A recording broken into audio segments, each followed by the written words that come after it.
Таза Қазақстан акциясының аясында Бостандық ауданында сенбілік өткізіліп, 230 текше метр қоқыс сыртқа шығарылды. Іс-шараға қоғам белсенділері, зейнеткерлер әрі Қазақстан Халқы Ассамблеясының өкілдері қатысты. 900-ге жуық адам Южный саябағы және Әл-Фараби даңғылы мен Санаторная көшесінің қиылысындағы алаңқайды қалдықтан арылтты. Сонымен қатар, жаяу жолдың бойын арық желілерін тазартып, жасыл желекті суарды. Сенбілікке бас аяғы 17 техника жұмылдырылды. Халық өзінің қаласыны, өзінің жан-жағына таза ұстау керек. Біз өзіміз соны көрсеткен кезінде, біздің жастарымыз да бізге қарап өседі. Ел болайын десең, бесігінен түзе дейді ғой. Бұл тазалық рухани жақтың жастарымызды дұрыстап тәрбиелеу.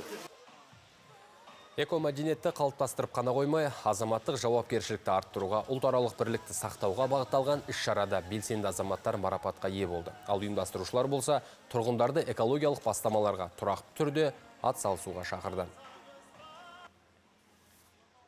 Мен үшін әсіресе зейнеткер адамдар үшін, демалып жүрген адамдар үшін бұның пайдасы денсаулыққа өте зор. Өйткені демалған уақытта мына саябақтың іші таза болса, біздің де көңіліміз жоғары және көтеріңкі болады. Қаламызды өзіміз тазаламасақ, басқа ешкім тазаламайды.